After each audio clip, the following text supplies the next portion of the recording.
pour introduire l'algèbre vectorielle, une animation basée sur une situation pratique et un peu ludique. On imagine une balle de tennis de table, deux joueurs positionnés ici, qui soufflent sur la balle, de sorte que s'ils soufflaient seuls, la balle, sous l'effet du souffle, se déplacerait de cette manière-ci, jusqu'à ce point. Et le joueur B, s'il travaillait seul, voilà, jusqu'où se déplacerait la balle. On a introduit la notion de vecteur par ce petit artifice et on a quatre situations, quatre problèmes qui vont introduire successivement l'addition, la soustraction et la combinaison linéaire de vecteurs dans une situation concrète. Où va s'arrêter la balle si les deux joueurs soufflent en même temps. Les élèves qui sont habitués au cours de physique vont proposer en mode égal 2, ils vont proposer une construction par parallélogramme. On insiste sur le fait que la longueur de la diagonale n'est pas la longueur des deux longueurs de vecteurs, normes de vecteurs additionnés.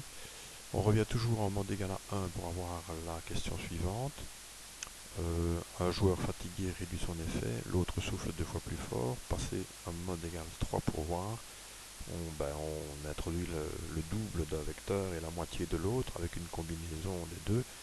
Et la notion de combinaison linéaire est maintenant réalisée. On repasse en mode égal à 1. A a repris les forces et souffle à nouveau comme indiqué ici. B souffle toujours comme indiqué là. Un troisième joueur doit se positionner autour de la table de manière à contrecarrer l'effet des deux autres additionnés. Donc voilà, voici l'effet des deux additionnés et il faudra bien que le joueur C se positionne dans cette direction-ci, de sorte qu'il souffle avec une force dont la norme compense exactement la résultante de la force des deux précédents. Et enfin, où devrait se situer un joueur? Il ne reste que A et C, et on doit placer un joueur B qui réalise avec A. Un joueur D doit souffler de sorte qu'avec A, il réalise le même effet que B à la question 2. Donc B, on va passer la visualisation. Voilà. On doit positionner un joueur de sorte qu'avec A, les deux ensemble finissent par faire le même effet que faisait B à lui tout seul. Les élèves doivent positionner le D, ils vont généralement travailler en termes de disposition d'après le quadrillage. Et ce que l'on vient de déterminer, c'est la notion de différence de vecteur, puisque le D peut être défini comme le B-1. Si on prend B en vert et qu'on retire A dans la direction que je viens de marquer, on obtient le D ici. En 5, c'est ce qu'on vient de voir. Le F a pour opposer un vecteur dans cette direction-ci, et si j'effectue la combinaison résultante classique sur ces deux vecteurs-ci, le B est l'opposé de A, on obtient la position de D. On vient d'introduire la notion de différence de vecteurs. Ensuite, on a des exercices où on vérifie qu'il y a bien associativité de la somme pour trois vecteurs. On suit le curseur mode égal à 1, 2, 3, 4. On réalise les opérations après que les élèves se soient exprimés. Bon, d'abord, si on construit AB, on privilégie d'abord la parenthèse sur A et B. On obtient une première construction qui fait une première résultante, ensuite une deuxième construction sur la précédente et C, et la solution est située ici.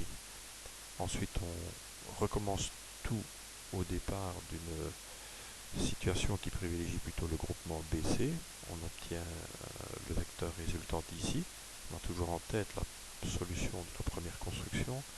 Et avec A, l'avant-dernière construction plus le A donne une résultante qui à nouveau arrive à la première version que l'on avait vue précédemment.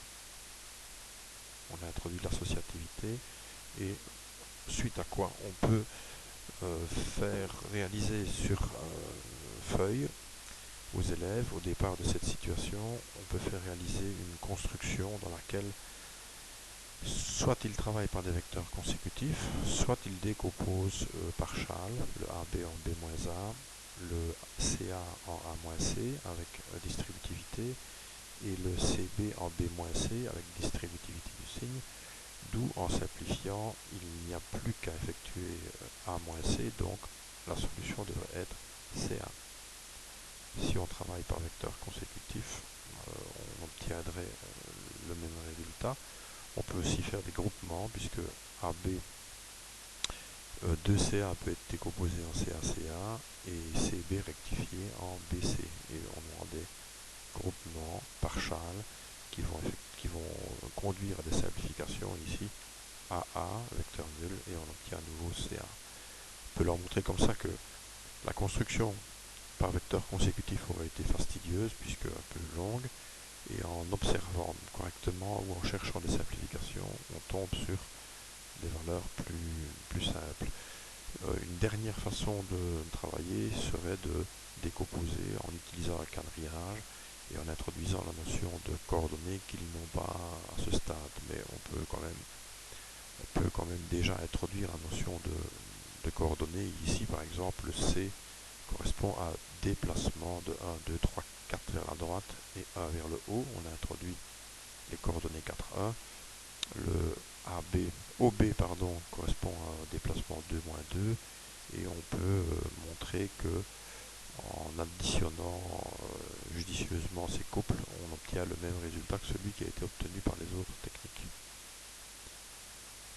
Ici, on va travailler exclusivement avec des vecteurs libres, donc on est libre de les lier où on veut. On a demandé de travailler en O, O comme centre considéré comme origine du plan.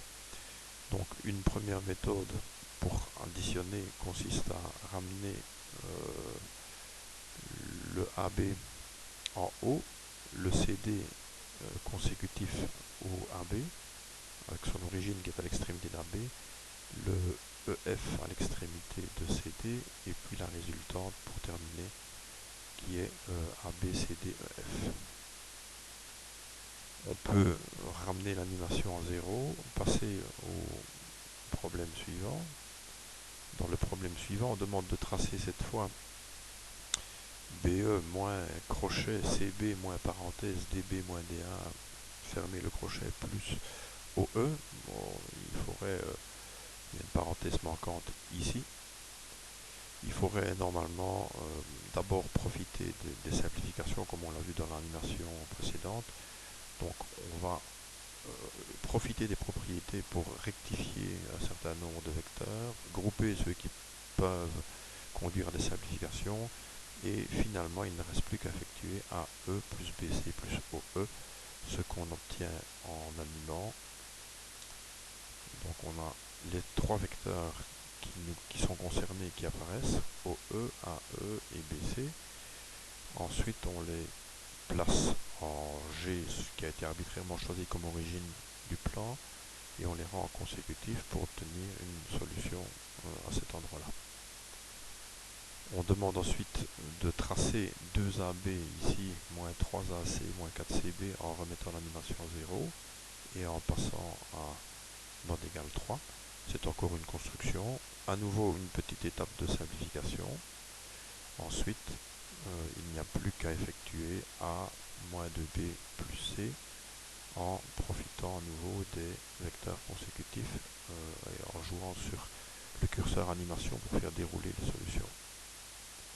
Confirme le résultat. Si on travaillait avec des coordonnées en mettant des axes x, y, on obtient des coordonnées pour A, B, C. Le calcul des coordonnées donne 5, 2. En revenant en arrière, on constate que la solution en rouge ici correspond bien à celle que l'on obtient en traçant 5, 2. Enfin, 3 exercices de construction sur des vecteurs liés. En haut, on fait défiler le curseur pour effectuer une série d'opérations, moins 2 tiers de A, 2B, la résultante de ces deux associés, et ensuite on trace 3C et la résultante, c'est pour vérifier avec les élèves de manière propre les constructions qu'ils ont effectuées sur leur feuille. Voici la solution qui est dégagée du premier exercice.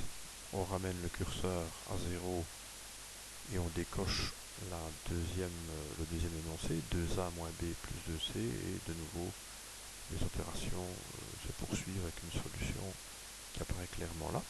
Idem pour le troisième exercice en travaillant cette fois avec des vecteurs consécutifs, l'origine étant arbitrairement placée en P, 2A moins B et 2C fait une solution que l'on peut comparer avec la solution précédente qui était elle positionnée avec une origine en O.